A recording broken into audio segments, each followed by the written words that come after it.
Welcome back to episode 2 of Navigating Complexity with your hosts, Dan Dillard and Matt McDonald. This podcast is about figuring out how to navigate complex environments and make better decisions under conditions of uncertainty. Each episode, we explore what's uniquely hard about problems, from geopolitics to climate change, local real estate markets, career decisions, 401k investments, social networks, and the body politic. Our old rules don't work anymore, and we're having to come up with new methods of operating to achieve fulfillment in various areas of our lives. This podcast explores the personal experiences of navigating hard choices without sacrificing what's important to oneself, and therefore, hopefully showing others how to better forge their own paths. Today, we're delving into the world of music with the esteemed Colin Kendrick, founder of Sonic Guild. Sonic Guild, a 501c3 charity, is a powerhouse headquartered in Austin, Texas, extending its reach to Seattle, Denver, and now the Ozarks. Colin shares the history of Sonic Guild. Since its inception in 2013, they've distributed over $4 million in grants and performance fees directly to local exceptional musicians. Let's jump in. And thanks for being on the show. I'm really excited to chat with you again. It's been a couple of years too. Well, maybe more than that. 5 or 6 years since we last visited. Pandemic came between us. Slows everything. But I'm glad to have you on this show about navigating complexity, because there's a lot of things that you've navigated through life and I'm really curious about, so our audience could learn more about. So let's just start to talk about your background and what you do now as far as Sonic Guild. Yeah. Let's talk about that, then we'll backtrack a little bit. So what is Sonic Guild? Sonic Guild is a 501c3 charity headquartered in Austin, now with chapters in Seattle, Denver, and Bentonville, Arkansas. It's based on the simple concept that, just like the symphony and the opera, popular local music is worthy of community success. Okay. You're like, that was such a nice, tight answer, but I want to know more. Yeah. Why is it needed? So my background, I grew up in Austin. I've been here since 1969. Gray in the beard, but for all the fun reasons that come with Austin, Texas, right? Very early age, I was out in the club scene, sneaking out of the house, hearing music. Music's passion always has been. As an introvert, frankly, it was how I connected and understood other people and felt like I could be understood. Processing emotions, and I was a bit of an angry young man, right? Okay. But very quickly, I, had a lot of friends in the music industry, was around it, and I saw how painfully hard it was to make a living creating art, and the challenges of that environment, where alcohol is really the currency more than money. And as we grew older, the challenges touring puts on a family and the amount of risk involved in the whole thing. Yeah. And so I've spent a very long time now thinking about how to make it possible for exceptional local musicians to, not to get rich, but to be able to afford to continue to do what they do so well, to make more music. Supporting the passion. Yeah. Yeah. One thing that I find fascinating is we have a similar background. So let's talk about your background. Like, you started out, as far as vocational, what you did, you started in wealth management? Boy, that's a long one. Let's hear it. I finished my undergrad after 3 universities in 7 years. I finished my undergrad at UT Austin in the radio, television, and film department with audio engineering degree. And I worked 2 seasons at the TV show Austin City Limits, volunteering, setting up mics, hauling cables. When I was there, they lost Ford as a sponsor, and for a very brief period, few months, that looked like they were going to go out of business. And this is right at the beginning of the digital revolution. Nicholas Negroponte's On Being Digital is just published, and you can see the sort of change that's coming to the music industry, right? Digital content. Yep. You were downloading 1 minute of music. Right. It took 10 minutes to download a minute of music, right? But Nicholas was writing about the jukebox in the sky and what that was going to do and how it was going to raise up artists and eliminate the middleman and pull distribution out of the mix. And Austin City Limits was sitting on an unbelievable vault of old recordings, Tom Waits, Dolly Parton. And I never read the contracts, but as I understood it, the contracts that they signed to get those acts on were pretty restrictive, and meaning they could only air it so many times. But to see them sitting on a vault of content that they could monetize had they had the contractual right and not be able to do it, got my wheels spinning about, why isn't there a symphony or opera that supports my friends, and what's the future of how we make money with that content? So I started out with an interest in starting a nonprofit record label. Okay. That sent me to work after college with Apple because I wanted to buy a low-cost, what became a digital audio workstation at the time. I got to Apple. I spent a few years there, and I was on the Spike Lee path to launch a company. I was prepared to run up 40 grand on credit cards. And I decided I didn't know shit about business and that I should go learn a thing or two about business. So I went back to graduate school. Okay. There I started working on what became my graduate thesis around sustainable nonprofits in music. I had the good fortune of meeting Lee Walker. Lee was the first president of Dell after Michael. Lee's an incredible man, lives in Hyde Park. You'll find him, stumbling around in his black rock and roll t-shirt at Quacks. Lee's been my mentor for a long time. He told me if I was going to start charities, I had to know how rich people thought. And so he pushed me into the investment management track at UT Austin. And from there, I went to Pricewaterhouse in Dallas to do wealth management. So that's how I got started. That's how you got started. Yeah. And then the reason I make that connection is because a lot of times in wealth management, there is you're not solving problems, you're solving financial problems, right? So I know that for me, it translates just like when we were talking about the last episode, Matt's law background translates into other areas of business, right? And so what are other problems I can solve with this? And in finance, there's, I'm making a connection now between, the things that you've learned and had in your back pocket as far as tools go, and what's needed in the music industry, right? So that all these artists, as you mentioned, their currency was alcohol, is alcohol, not the other things that are important to standard, family. Yeah, no. And for me, I went from Pricewaterhouse Wealth Management. I went to a .com in the middle of the .com age because the founders thought, I knew a lot of rich people. Yeah. So they brought me in to try and help raise money. Yeah. Fooled them. We had a good 2.5 year run at the Austin Technology Incubator, and our competitor sold to Apple for $85 million, and we crashed and burned and went under. But I learned an unbelievable amount about defining a vision, articulating a need, a goal, the need that you're going to fill, right? And how you build a financial model around that, and how you pool the resources you need to scale a business. Right. Right. So the combination of having the background in finance and money management, scaling into entrepreneurial efforts, it's really helped me a lot. Yeah. One of the things that, we want to try and bring out on the show, this navigating complexity, is every one of us has a path, and it's not a straight line path. It's always going to be filled with turns if you choose to do so, unless you just want to go work as an engineer for 40 years or whatever it is, you can choose to do that. But, life is complex, and it can be complex, but there's always learning and navigating. You mentioned mentorship, having mentors, because I find that mentors kind of also give you permission to think outside the box. And he's been one of them. I was twice his age, but he's still been a great man. I was going to bring that up. Like, how did you guys get to know each other, and what does that look like? Yeah, so we got to know each other through Sonic Guilds initially. Oh, so he was coming at you for money? No, we were it worked.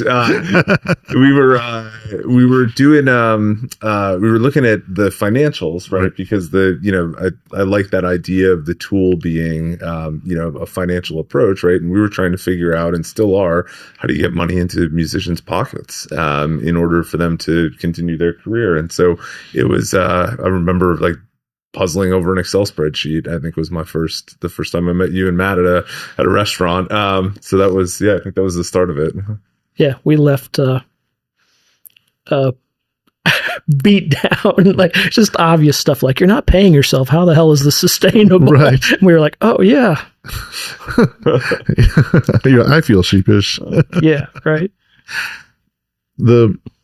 The actual thing that we're talking about, though, you have to stop and think about. I guess most people don't, right? You enjoy music, and you're like, I love the music and this and that, but the behind the scenes, all the things that it takes to get an artist out there, and it's not just one way to become known. It's many, many, many ways, and there's just an incredible amount of talent out there that is yet undiscovered. Yet behind the scenes, as you pointed out, you mentioned something about the digital world and how everything started going into, what we see today. And there's just been transition. So can you speak a little bit about that navigation for you, what you saw, what you've learned? I mean, talk about an industry that got totally disrupted. I don't know if this still holds true, but 5-6 years ago, peak revenue when adjusted for inflation in the music industry was in 1998 at the peak of CD sales. Mm-hmm. And it's been, until very recently, it has been down ever since. And by a significant percentage at one point in time. It's just the record labels were slow to respond to the digital move. The manifestation of piracy as a driving force. I mean, there was just so many different parts of that moving around. And it still is, right? Frankly, how bands break these days is every bit as much a mystery as it used to be. And frankly, what you just talked about, the ways to make it as a band, mm-hmm. That's one of the things we're really driving to understand, right? Mm-hmm. There are paths, right? One is something called 1,000 True Fans, which is a 15-year-old, 20-year-old concept. I forget the name of the gentleman that came up with it, but the idea in the new environment, the best way to make a living as a band was you would have 1,000 fans that would pay you $100 a year. You'd make $100,000 a year. You're in business. You cater to your 1,000 fans, mm-hmm. right? Make a good living. And some of my favorite musicians in Austin work on that. Tour 200 nights a year, run a 10-city circuit. The other extreme is you gamble it all on a record label and you sign a contract where you end up owing an absolute ton of money and you try to break, right? And then there are all these different, jam band path. But they're not well understood. And from our perspective, in terms of trying to help a musician make money, mm-hmm. each of those paths needs different things. Mm-hmm. And so, we're really trying hard to understand how we deliver maximum impact to musicians, no matter how they want to make a living. Well, and it's also tough, right? Because as soon as you figure out what works, then the industry has evolved, right? So I think one of the things I think a lot about is how much revenue now for artists comes from live performances as a percentage of their wallet, right? And so the problem to get listens on the radio doesn't solve the problem, like you said, that you're, away from your family 270 days out of the year. And how do you make that work? Totally agree. And the model's built this way. Like the focus, I think, of what we're doing is, I think the one underlying commonality there is that bands make money by having fans. It's all about how quickly you can grow a fan base. And touring was the way to do that in the 80s and early 90s, right? I think in 2021, like 8 of the 10 top breaking bands came through TikTok, right? And so it's just changing constantly. But if the commonality is you have to reach your fan base, grow your fan base, deliver value that you can receive compensation for, there are real clear fundamentals there. You have to have a high quality recording. You now have to have a high quality video content as well as a downloadable tracks. You have to go where the fans are, right? You just can't make enough money on the digital side of the coin, so you have to tour. Yeah. Right? And that's... You also got to sell merch. There's 100 other things you got to do. Yeah, I don't understand. Looking at what it takes to be a musician, going through relatively well-funded startups and working at Fortune 500 companies, I was at Dell for 10 years, the resources available to a local band are beyond anemic. And they really have a whole damn business to run. Right. Yeah, when you're not performing and making art, right, you've got to run the actual business of being a performance artist. Yeah, and the amount of time it takes to run, a compelling and engaging social media right. company is a lot, right? Yeah. Yeah, makes sense. So let's talk about more ways that Sonic Gill supports. I want the audience to understand how Sonic Gill supports new musicians. What does that look like? I'm a new artist. I come to you. What does that process look like? Well, I mean, I think the first thing is we have a closed nomination process, and we did that deliberately. So my first nonprofit I started was the Austin Music Foundation. That was in 2003. Mm-hmm. It was a thriving nonprofit until just a year ago when they got sued out of existence, unfortunately. But that was all teach a man to fish. How do you book a tour? We had a walk-in facility where there were, bands that had been on major labels that would tell you how to book a tour, how to, write a song, what to look for in a manager. What we realized through that was that even the best bands we were teaching those things to couldn't take the next step forward without capital and the right funding to make an album. The cost of recording a record has gone down, and the younger the musician you talk to, the further down that cost has gone. Mm-hmm. But, a high quality recording that's digitally mastered, you have to have different masters for vinyl releases versus digital releases. You're talking $20,000 to make a record, and mm-hmm. that's still a lot to put on a credit card. Right. It's a big gamble. Yeah. Sure. So it's capital. Capital is the low hanging fruit of what we've been trying to do. Okay. Where we're headed and always have been heading is the ability to accelerate time to audience. Okay. And we believe in order to do that, we need something more akin to a minor league of music, mm-hmm. something that puts the top tier of artists from the top musical cities on tour throughout the United States in a way that they can do so profitably. Yeah. And giving them the opportunity to double book shows in markets and bridge between cities. How do we give them the content they need, the fuel in the gas tank, the industry connections, and get them out on the road in front of people? Good. And the fan base, right? I mean, I think that the way we've been working at building the organization is opening up multiple chapters, right? And so now you have the hope and the dream, and now more so every day, the reality is that you can go to a new city, right? And we can plug you into a fan base that's inclined to like, what you are creating. Totally agree. And to me, the magic there happens with artist exchange, right? So a Sonic Guild artist in Seattle wants to build a market in Denver and Austin. We can pair them up with local bands, top-notch bands in those markets that can put 400 or 500 people in a venue.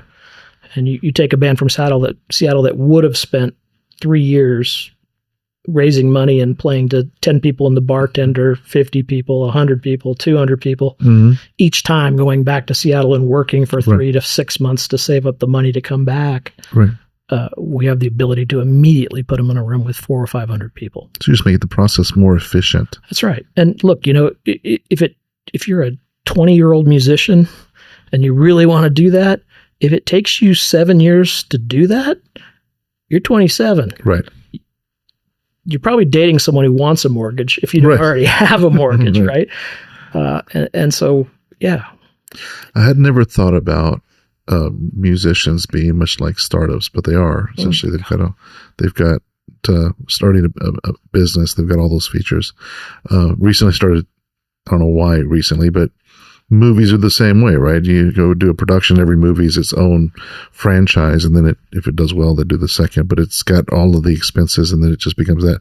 And I don't know that most people connect those thoughts together, that this kind of art is like running a business, and it needs all of that support. You don't go, and it's the creative person that comes and does that and kind of shows their creation, but they've got to have the support around. And just like in business, just like any startup, there's how many incubators in town that kind of help startups kind of think through all the things they're not thinking about. It's not just about the idea. It's about all the things that support that business to get it to the next level. Yeah. I think, artists in general are a bit of an unseen class, mm-hmm. right? I mean, musicians, they wake up at 10 in the morning and right. their stage public facing part of their job doesn't start till 8 o'clock at night. Right. People, film and music in particular, people see the glory, mm-hmm. like, you're having fun, you're traveling the country, people throwing their underwear at you everywhere you go. Yeah. It ain't like that. it is grueling. And I think like school teachers, someone once said to me, why are you spending all your time on this? Why are musicians any more needed than school teachers or plumbers? And I was like, that's true, but I can't help school teachers and plumbers. I can help musicians, and so I will. But film and music both are very glamorous. I mean, the media makes them glamorous. Right. Even if the reality in those industries, right, is actually a lot like, what it is for musician and sort of the rank and file, right? It's, you have these totally unequal distributions of outcomes, right? And so it's hard to, not be the 1% that, sort of breaks, right? Like that's not the typical artist, right? That's not the down the fairway life experience. No, people call the 80-20 rule all the time, right? In the music industry, it's 81. Right. Yeah. I mean, if you're not on the top 1% of bands, you're not making any money. I mean, the whole music and film music, very hard to understand the economics of those industries. It's not like there are a lot of publicly traded companies where you can get to product economics, right? And so I spent a lot of time piecing together pieces of information on the music industry. I went looking for the analyst reports like any good startup person does. And there was one analyst report by CIT in 2014. Wow.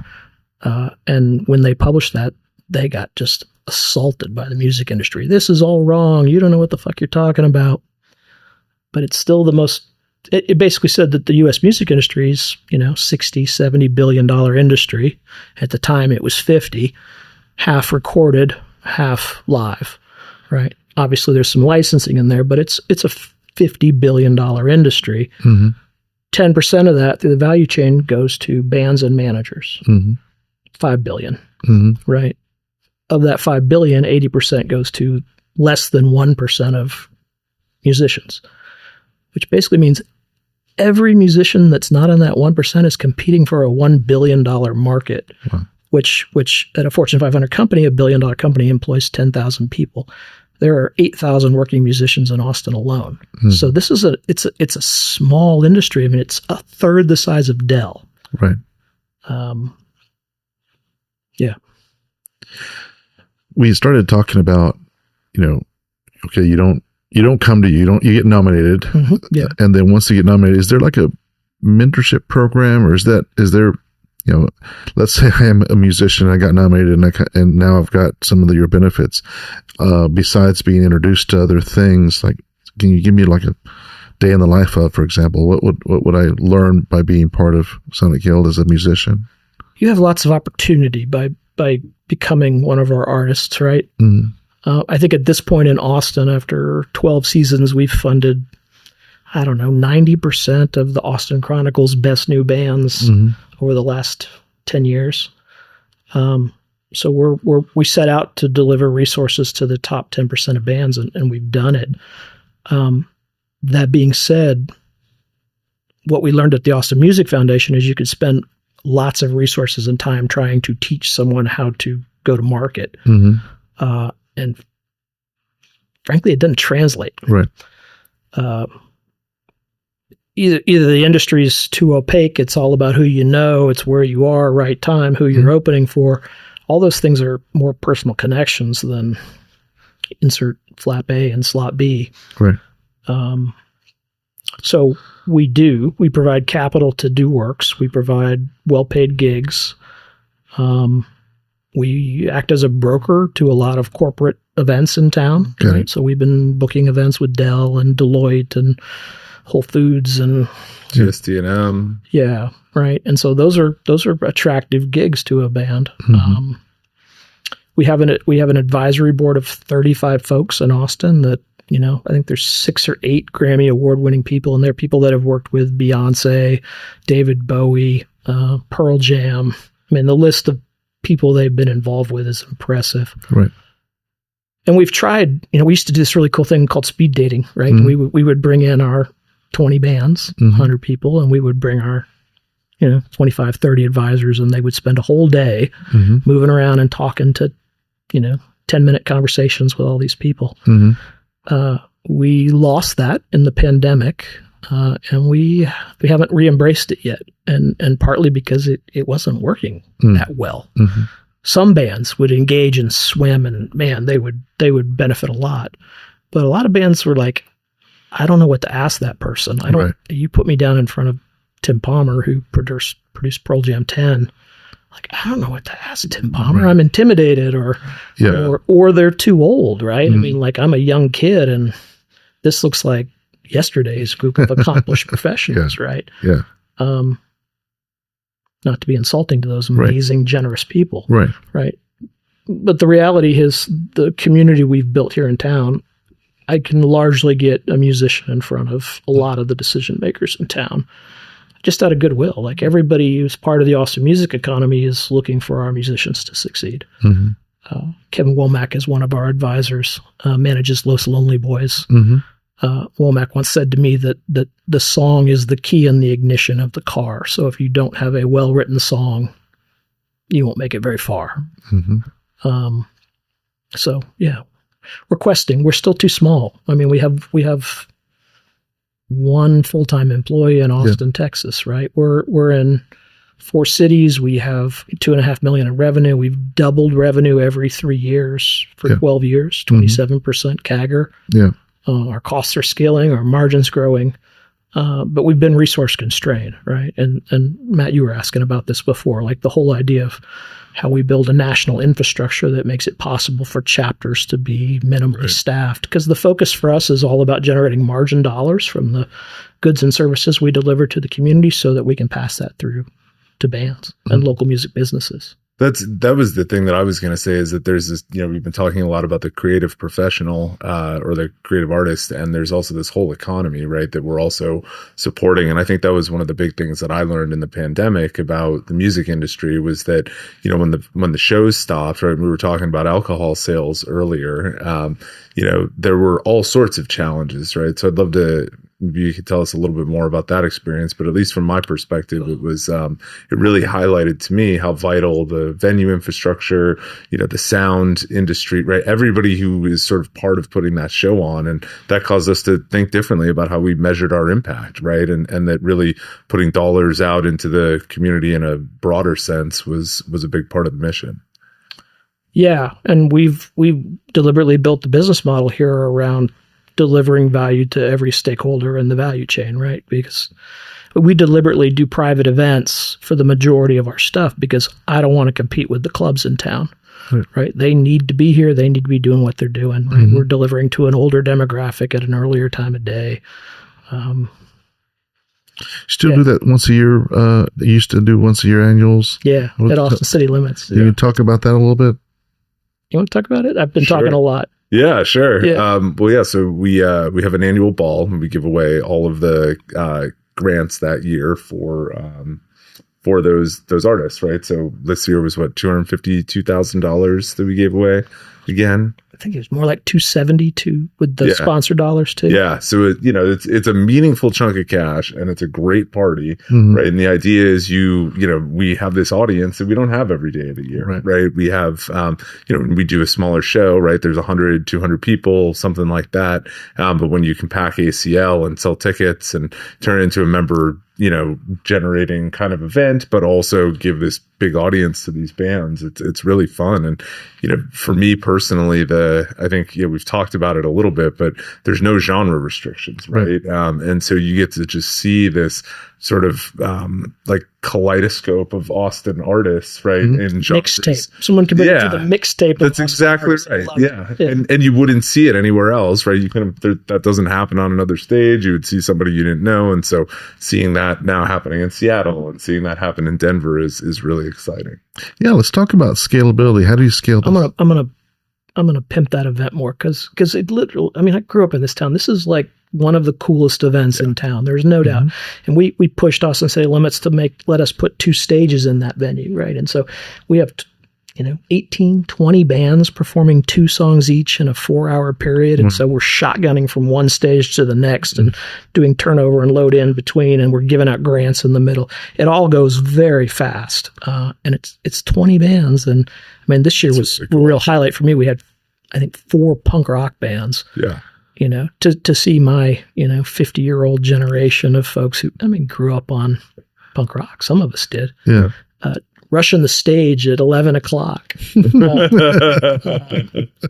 Yeah. Come. Really cool. That's really cool. I love that. That's great. So one of the things about navigating complexity we started touching on is, how do you scale this? Like, what, I know besides just going to this city, that city, what does that look like? What are the challenges and how do you overcome some of those things?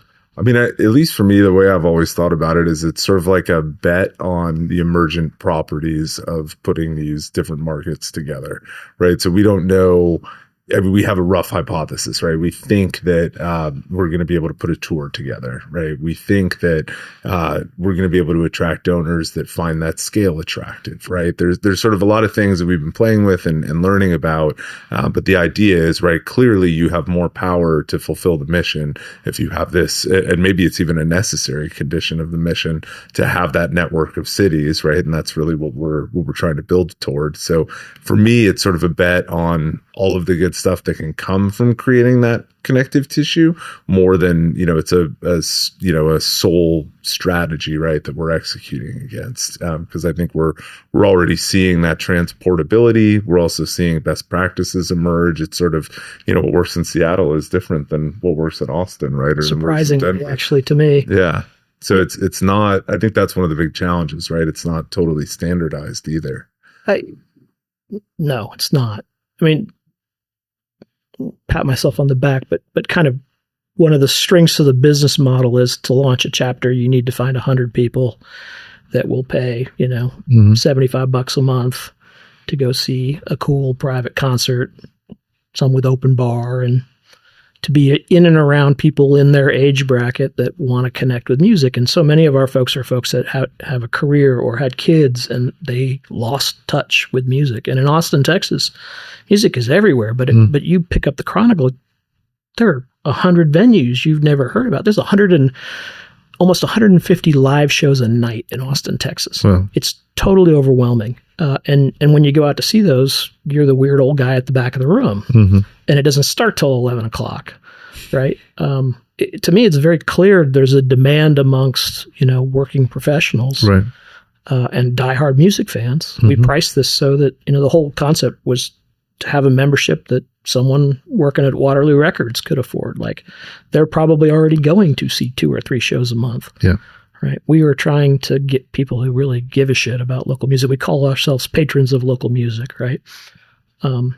So yeah, there's a lot of complexity, but I fundamentally believe finding people that want to be patrons of local music is how we launch a chapter, right? Symphonies and operas still make 80% of their revenue from, maybe not 80, 70% of their revenue from the 1% of their donors, right? Mm-hmm. Season tickets are a big piece of that, but, So if I'm hearing you correctly, just to kind of make sure that the audience understands how this works, for not only to become a sponsor, I guess you call it? Chapter. Well, to be part of it as a person, $75 a month. And then you get invited to a event once a month to kind of learn new music. It's been a lot more. I think we're experimenting with the right number for sure. But yeah, it's what, 30-ish, I would say. It's been over 3 a month for the last several years. Okay. And those shows are, we have 600 members, and those venues hold 200 people, and they're smaller venues, right? Yeah. I was asked the other day by a person that moved into Austin a couple of years ago and was looking for music, and I sent an email and connected, I think, Matt, maybe yourself to him. But it's the perfect person that's coming into Austin trying to learn the music scene without, and maybe they are what you just pointed out, they're professionals. They're not going to, I don't want to stay up to start at 11 o'clock at night. You know how they say the 40s are the new 30s. I think 9 is the new 12 as far as PM goes. I want to just get started earlier. But for that kind of person that wants to be exposed to new music and also at a more reasonable time and have opportunities, I think this is just a great opportunity to do that. Yeah. It's very, it's membership is priced to be affordable, right? It's not cheap, but it's what your cable bill is a month. Yeah. not even, right? Right. And you get a social life with it. Because it is like being in a big high school. Like you go to events with the same people, and probably there are 1,000+ people in town. God, probably even 1,200 people that have been members in the last 10 years. Yeah. Yeah. Right. There's over 1,000 musicians who have benefited financially. Both those people get votes in who gets the next round of grants. So, Right. it's the artists have a very important role in curating and selecting what bands we bring forward.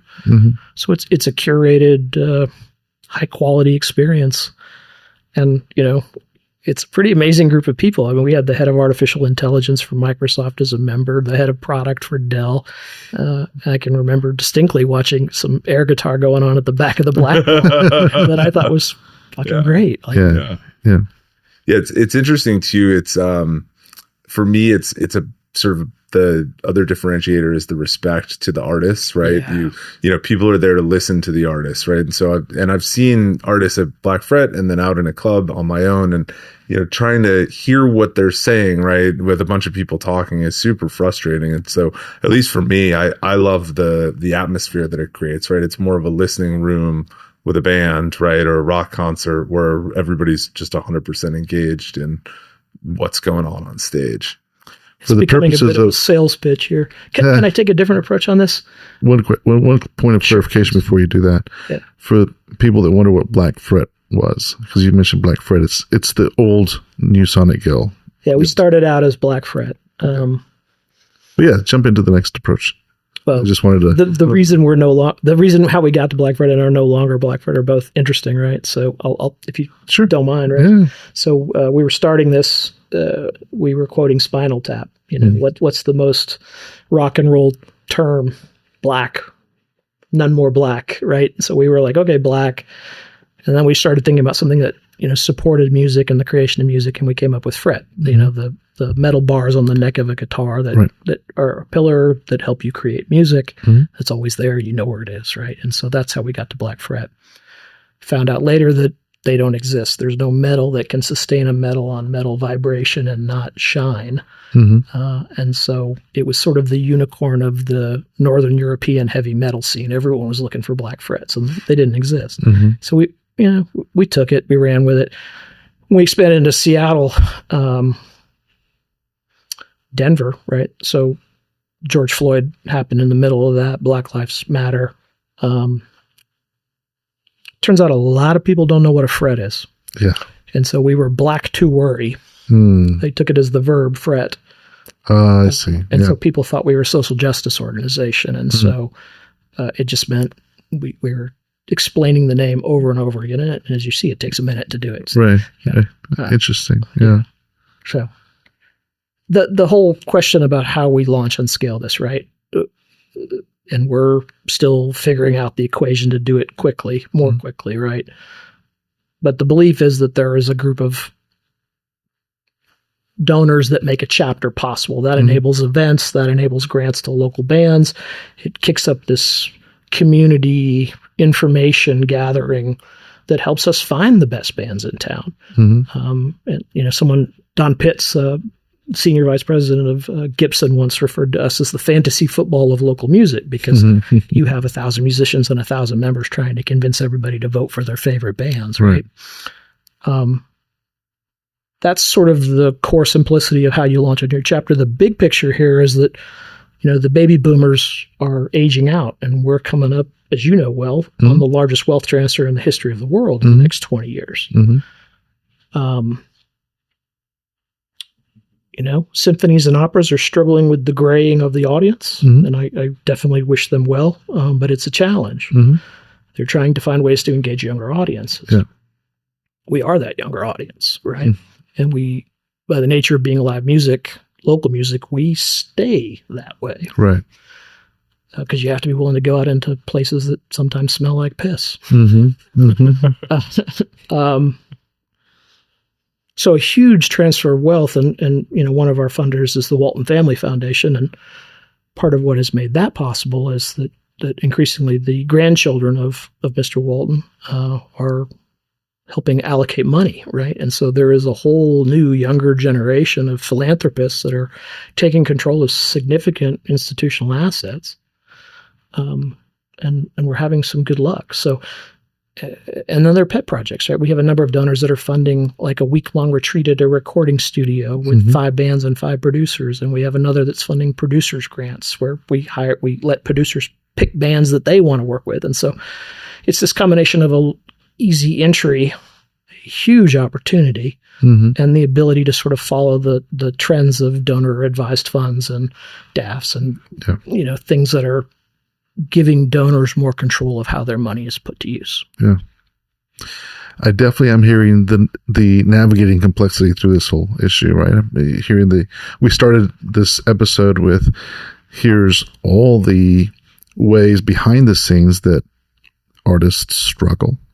And then it takes a new way of thinking, a new way of looking at things. It takes kind of using the experience that you've had in other parts of the world. You mentioned donor advised funds. It takes that knowledge to kind of apply it to another industry and a new approach to navigate through this complexity. So thanks for being on the show. I really appreciate all the learnings that I've had on music. This has been really great. I hope I didn't talk too much. I'm No. clearly very passionate about this. It was solid. It shines through. I mean, I think that's what's so fun about it, right? And sort of one of those, one of the reasons why I've always been involved, right, is that there's so much passion for the mission, right, throughout the organization. And, it's just been, it's super inspiring. So we appreciate the time. And the opportunity, right? So symphonies and operas are a $1 billion to $2 billion annual industry. That's what the music industry distributes. We literally have the ability to double income to local musicians, and think what that's going to usher in terms of songwriting and just enjoying life, understanding complexity. Exactly. Yeah, that new art, right? You're right. What a great mission. Thank you for having me. Yep. Wow, what a great conversation. Thanks again, Colin, for joining us on Navigating Complexity today, and for sharing all of your experiences navigating your own complexities in the music industry. Our podcast is co-hosted by Matt McDonald and Dan Dillard. And for this episode, we want to share more about the work that Sonic Guild nonprofit is doing. Check out their website at www.sonicguild.org. And as always, check out their socials for more information about how you can get involved. We'll see you next time on Navigating Complexity.